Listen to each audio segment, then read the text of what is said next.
Talking about last night's debate, bunch of calls. Let's take one more call here. Let the professor wrap things up after that. And let's go to Jana, or Jana. Yes. Go right ahead.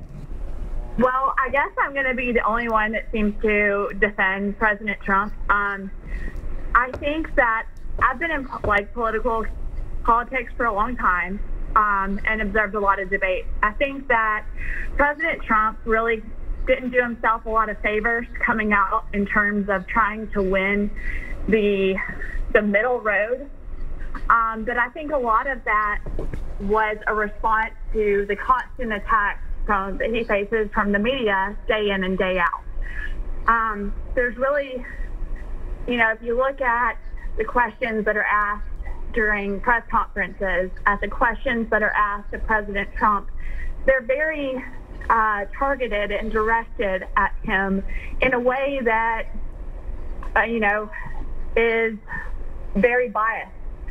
And I think that, what made him so successful in his 2016 run was the fact that he was the candidate that was really anti-Washington. It wasn't, he was not the candidate that, Washington has typically supported or endorsed, not the candidate like a Joe Biden that's been in Washington politics for 46 years and really doesn't have much to show for it.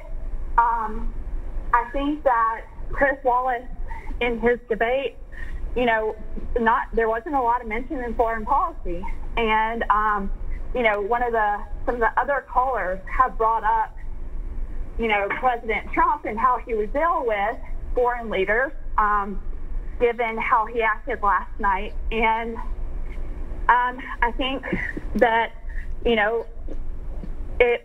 it's notable to mention that he's been nominated for the Nobel Peace Prize. Right, he's been nominated a few times for the Nobel. Okay, all right, yeah. We're about to run out of time. Jen, I'm so glad you called in. So here's someone who supports Donald Trump, thinks the media is all over him, and really likes that he's a disruptor, that he came into Washington and mixed things up. You have a minute left, Professor. What do you want people to take away? Well, I think in a lot of ways what she reflects is the fact that we are very polarized. If there's nothing else that you can learn from listening to the different callers is how absolutely that they see the same thing in completely different terms. We are a politically very polarized nation now, whether anyone can bring us together. I mean, Biden is gearing some of his argument toward this notion he's a more unifying figure, but I don't think he's necessarily going to be successful in unifying people. I think what we're really seeing is he's got to turn out his voters, and Trump has to turn out his voters. It's not going to be, in that sense, I don't think there's a lot of undecided. It's a question of who's are more inspired and determined to go out and do it.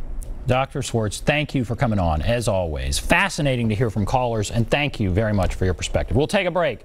Come back, wrap everything up.